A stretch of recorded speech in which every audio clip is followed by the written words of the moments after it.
This training video is designed for new users of DezignWorks ProMesh for Autodesk Inventor. You'll notice a new ribbon's been added to Inventor.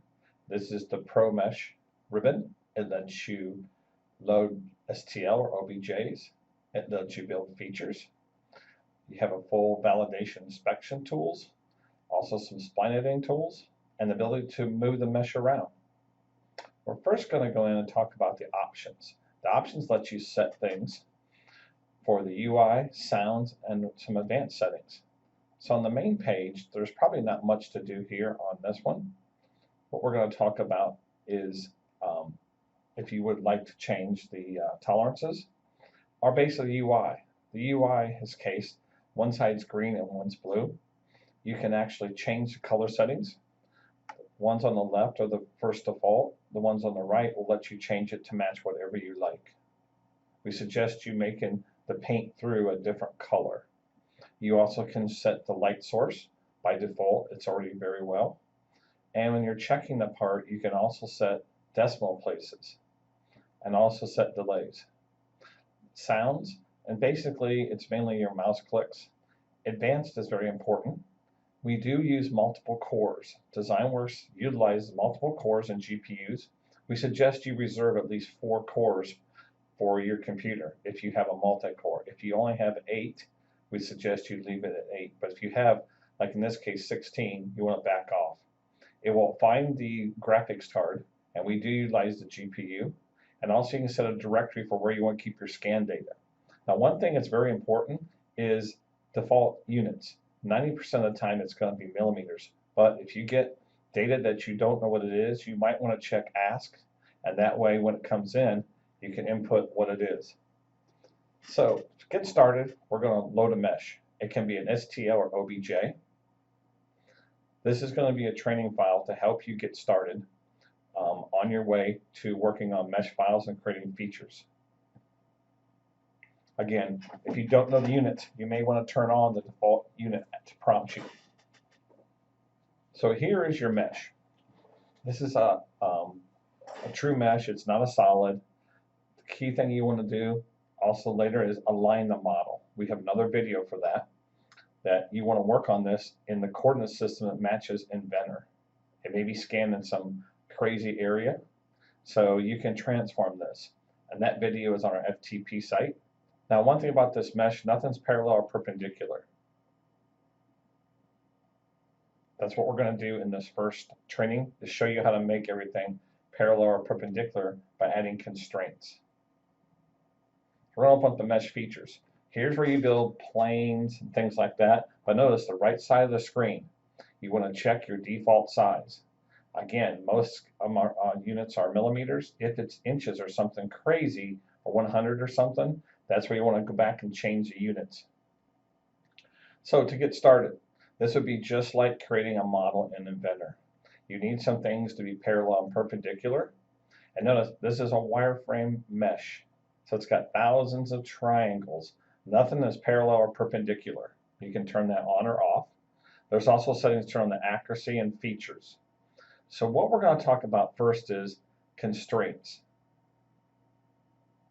We would normally pick a plane in Inventor and extrude, and everything would be, constrained. So we're going to mimic that same routine with the mesh.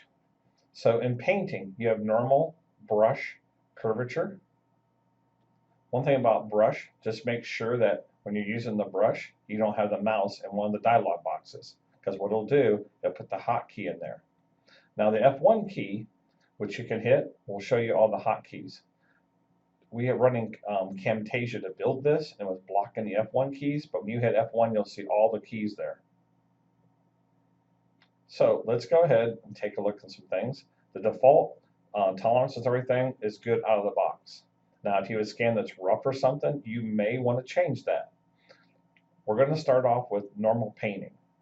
Normal painting lets you left click on a face and highlights the whole area.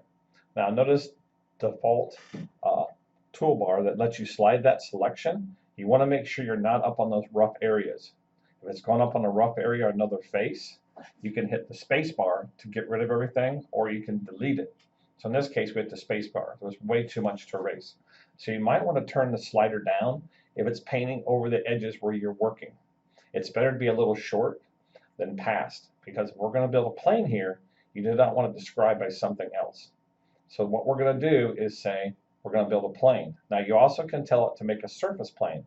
In this case, we don't want that, so it's deselected. So we picked the plane tool, and with the mouse over on the accuracy analyzer, you can see how accurate this is. You can turn this on or off. We suggest turning it off when you're painting features. So notice on this, it's telling you how accurate it is. Reason why we're building this, we want to go ahead and paint around this profile. Now, this profile, we're going to use an extrude. We do want it to be continuous. So again, we're going to use it on normal, and you can simply take the left mouse button. We also turned off the references to keep it cleaner. Left mouse click. Notice it paints everything. You'll need one selection to be the total height. Now there we were dragging. Now we missed a little bit, but you can come back and drag and go over it. But let's say there's a case where it's got some rough data and you want to paint around it. So one area needs to be the total height. That gives the extrude the height it has. But let's say on this side that all this wasn't good. You could go over and hit the down arrow for brush, or just B for brush. The Q key will change this from a round to a square.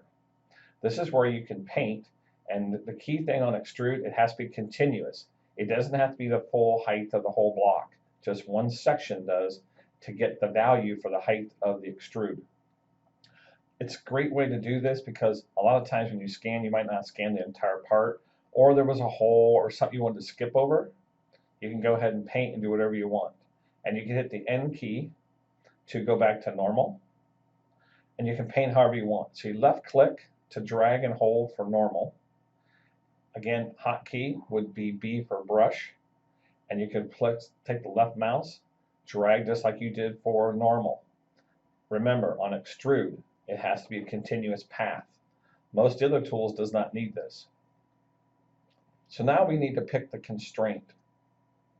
If you forget to pick the constraint, we can always show you a different way to do this. So let's say we want to make a solid. That's the feature. In this case, we want lines and arcs. So let's say we said extrude. We did not pick the plane. This is gambling to see if it's going to be parallel or perpendicular. We don't suggest this. The reason why we're doing this is to show you how you can get rid of it. So to get rid of the feature, you can do a Control Z. So here, we don't know if it's parallel or perpendicular, but we're just going over this to show you different constraints. So there's your extrude, and there's all your sketches. Everything's in there. So let's say you did make a mistake, and you built it. You could have did Control Z in here to delete it.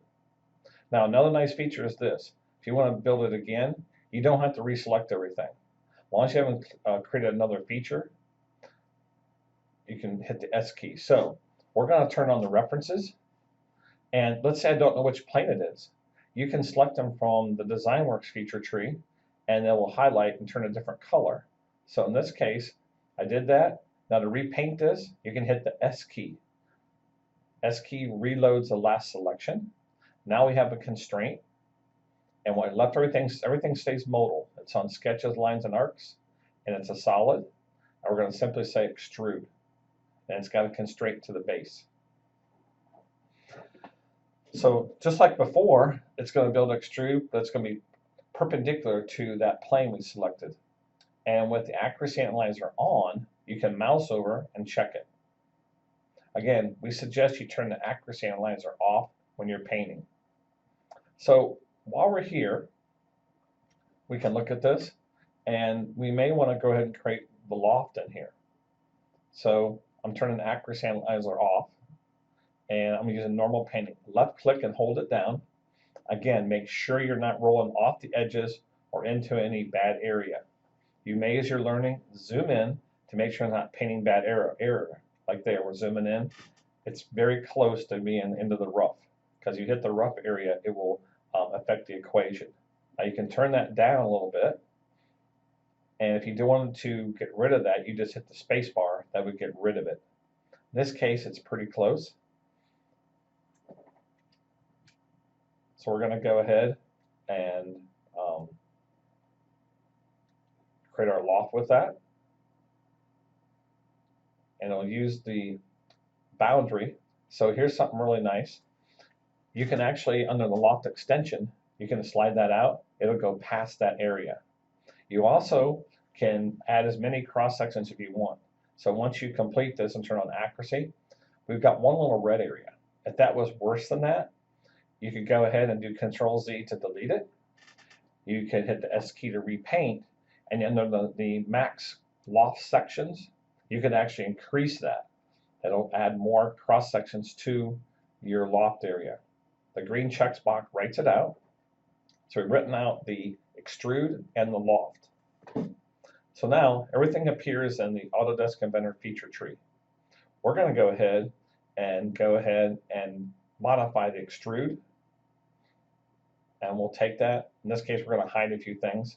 We're going to modify the extrude so it goes up to that lofted surface. So you can edit your feature, Inventor 101, and we'll go ahead and modify that.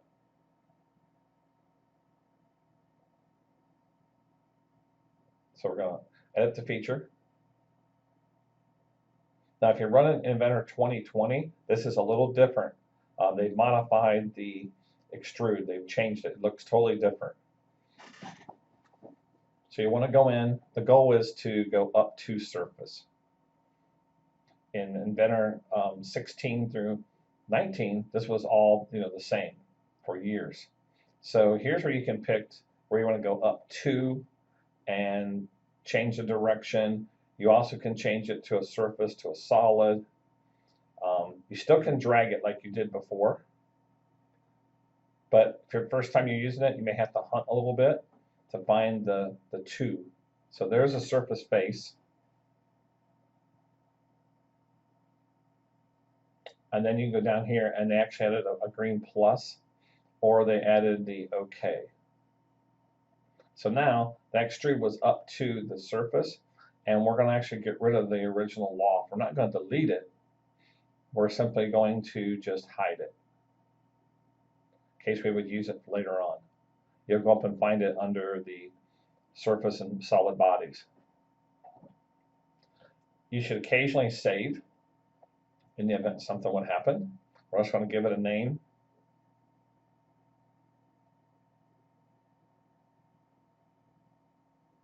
Just like you normally would. And all the features on the left side of the tree are all native Inventor. It doesn't know that you created those with anything else. So there's all the planes and things from the loft. Let's go ahead and turn off the references. Let's talk about the cone. This could be actually a revolve or a cone. If you just wanted a cone, you could paint the outside and do a cone. If you do a revolve, you paint the outside, you'd want to paint on the inside as well and make sure the inside has a continuous path. We're going to go ahead and just make it a cone. So here's what we did. We made a plane there to constrain it with. It's on normal. We left clicked on it. We'll go ahead now and change our painting to curvature. Curvature is for round items. Click and hold the left mouse button. You notice it paints everything. It's very intelligent. This is just updated for DezignWorks 2020. Now we'll want to constrain that. So we're going to go ahead and pick the new plane that we just built. If there were references were on, you'd see it be pink or cyan.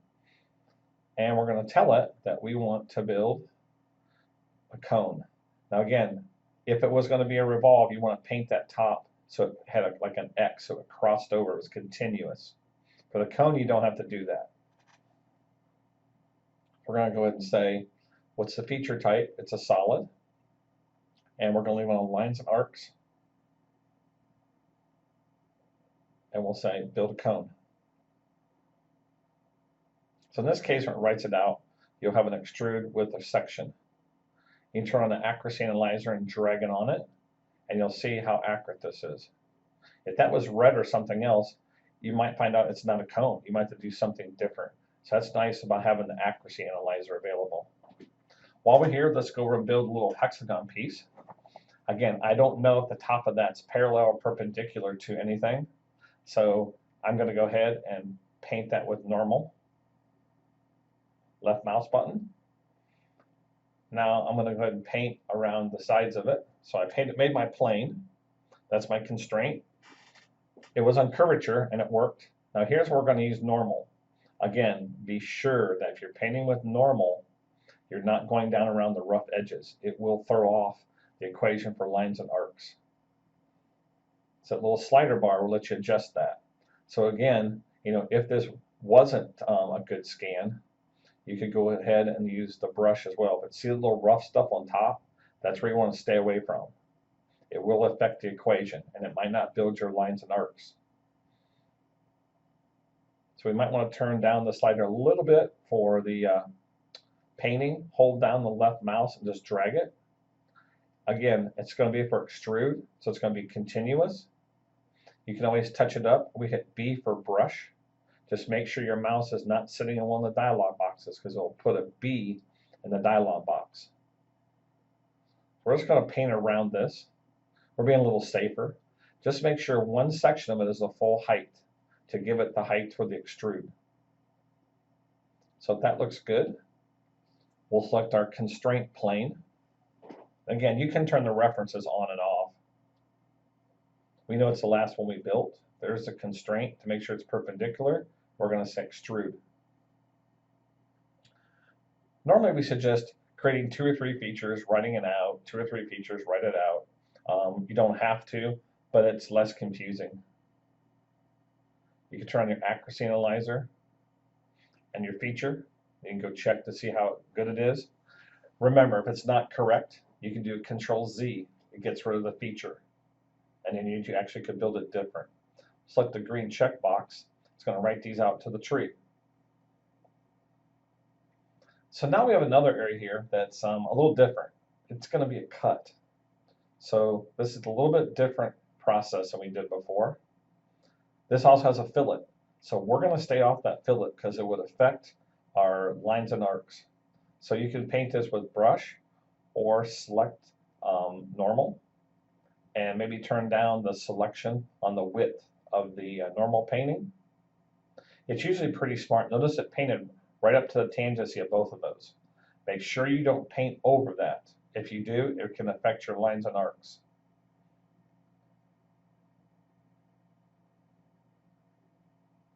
So you might want to make a constraint plane. It's up to you. Normally we suggest that. You don't have to, but you may have to make a change in Inventor. So this case, we said, hey, we did spacebar deselected. We're going to go ahead and make the plane. So it's on normal. We left-clicked on there, and we made our plane. Best practices is constrain everything. That we don't have to worry later on when you're building a model in Inventor. So now we're going to use normal, left-click and paint it on that, and we'll constrain it to the plane that we made on the bottom. So we're going to do one thing a little different here. Instead of a solid, we have an option to do a surface or a cut. The reason why we're doing that is it's an open profile. If you've selected solid, it's going to give you a prompt and say, hey, this isn't a closed profile. So you can use surface or cut. Either one works. The surface is actually going to put a surface in the tree that we can modify. In another video, we'll show how to do the cut. So again, you just constrained it like we talked about. You picked the plane, and now we're going to say extrude. It's going to build a surface. In this case, a surface has an open profile that we're going to go ahead and edit, because we need to chop off that whole face. So here's may want to switch the view to like a wireframe, because you see we need to close that profile off. Now a lot of people will do this. They'll go ahead and just delete the surface extrude and then leave the sketch. It's however you want to do it. So in this case, we deleted it, but we left the sketch. So make sure you deselect that. We're going to go ahead and turn this to like a wireframe mode, because we need to make this sketch close to do a cut. So go into the view and do the visual style and say, wireframe.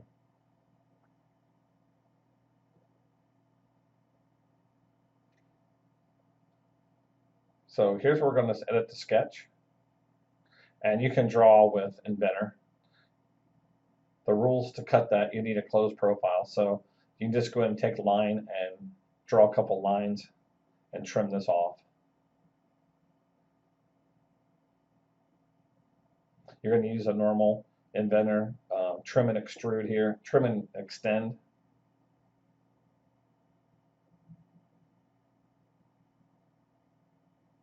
Because you're going to have a closed profile to make the cut. So that plane we built on the bottom was very important.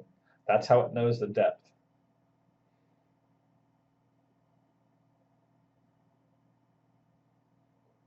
We're going to use the standard extrude in Inventor. Again, if you're using 2020, notice this new extrude looks totally different. Here's where you got to tell it which direction you're going to go, and then pull it, and also you got to change it to a cut. Now those reference planes, again, are very handy because you're going to pull it down to it, and you'll go into Inventor here, and this is where you say up to surface, and then you have to make this a bi-directional. Now that plane that was built on top, it was built normal to where that was at. So you're going to notice in this example, we're going to pull that up a little taller because it was right, I want to say this, right parallel with it. It wouldn't finish the cut. So these have to be, might be drug up a little higher when it's building a feature.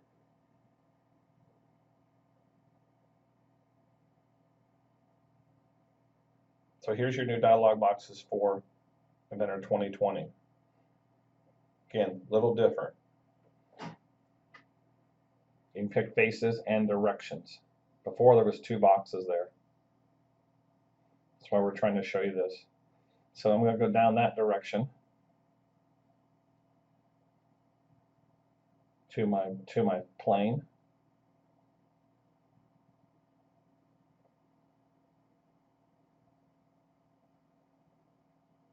And make sure you select the cut.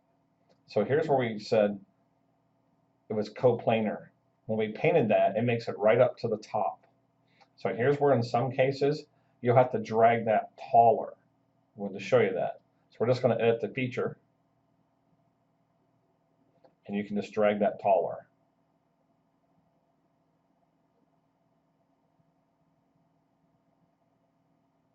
So here's where we're going to drag it taller, and then we'll do the other direction down to the other plane we talked about.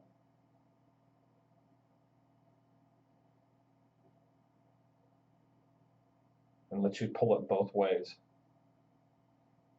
Those are your advanced options if you need to put degree and angle. And there's your bidirectional. Again, 2020 is a little different than Inventor 16 through 19. So you'll just pull that down to there and say 2, and I'll use that plane we used. Now you have your cut. You can change the visual style back to solid, and we'll do the little cylinder and sphere that's down there. Again, we recommend saving your project occasionally.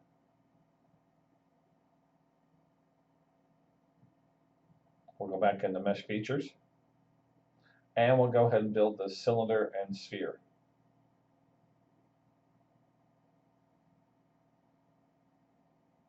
So if you're going to paint this, we're going to use a sphere. Now you could use revolve there, but we're going to go ahead and actually do the cylinder and sphere. We're going to pick that reference plane. Now notice, in the DezignWorks tree, if you don't know what it is, you can start selecting them. So there we picked our plane for our constraint. In this case, you could use curvature or normal on this. We're going to use curvature, left click, and it paints it. If you click and hold, it'll drag. If you didn't want them other planes on there, you could turn off the reference geometry. You don't have to paint all the way around for a cylinder. Tell me, I need to paint all the way around continuous as extrude. So we got our constraint. We're going to tell it the feature type is going to be a solid, and we're going to say we want a cylinder. If you wanted to check it, you could turn on the accuracy analyzer and check it. Here, we're going to leave it on the curvature. Left click on the spherical shape. We're not going to add a constraint. We're just going to say sphere. And again, we turn on the accuracy analyzer and go check this. We'll write that out. Now we got this great looking model, but how do we know if it's correct? DezignWorks has its own verification option in the program. We're going to go up and select the feature to mesh validation, and you can create a report as well as visual items. So we're going to go ahead and actually show you two ways to do this. Inventor doesn't have a control A. So if you wanted to select everything, you could pick every face, but realistically you don't have to unless you just want to see it highlighted. Some people get confused. We're picking every face, but you don't have to. When you pick a solid body, it'll say solid in the little DezignWorks tree, and it's got everything. But if you're nervous about first time using it, you can pick everything, but it is all selected once you pick a feature. That's where you'll see where it says solid 1, 2, and 3. We've automated that, so it'll do it for you. But again, the reason we're painting all this in here is to show you that if you really want to see everything painted, you can do that. But again, you don't have to. We're hoping that Inventor may someday put like a control A to select everything. So you can tell it how you want to write the reports out. You do need Excel to write this out. It utilizes Excel to build the report and add the pictures.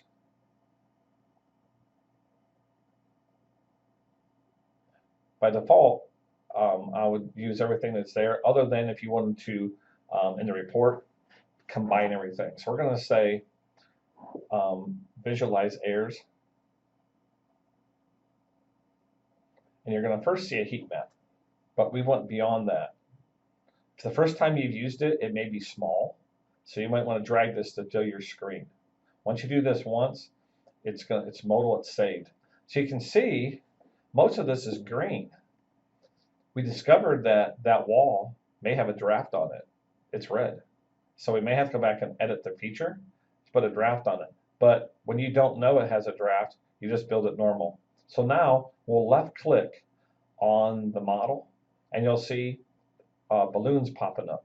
And it's going to show you the deviation. If you want to get rid of one, you made a mistake, Control Z, and you can continue Control Z to get rid of them. So we're going to pick all of them, and they will be the color of the heat map. So if it's a red that's out of tolerance, the balloon will be red. We'll pick some of those to show you. If they're orange, they'll be orange.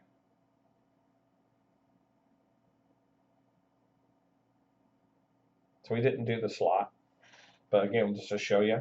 Now let's say you wanted to save this out to your report as a view. You hit the S key, you can save out any amount of views. So we'll paint even the red to show you the color of the balloons. We did this on purpose, you didn't have to buy another inspection package. Now, this doesn't cover full GD&T. I hit the S key, I can rotate it, hit the S key again, it'll save out a view. You can have as many views as you like. That's what we put on the report. So once you hit the S key, you hit OK to finish. And you can have view after view after view. As you move it around, the balloons will auto resize. Hit the green checkbox. Here's where it's up to you if you want to combine the report into one group or multiples. This one's not combined. So we'll say create report. And this will output to Excel. This Excel sheet can be customized. By default, it adds the part name, and it shows standard deviation, and it shows you the saved views for the balloons. You notice on the left side of the screen it's calculating. So here it shows you standard deviation, min, max. And again, I went ahead and said make a sheet for every area I picked. So you'll see there's multiple sheets. It's for the faces. There's data sheet 2, 3. So every different face you pick. And there is the graphical output from the view you saved. And you have your complete report that you can down and customize. A part name will automatically be added to the report. You could add part numbers and things like that.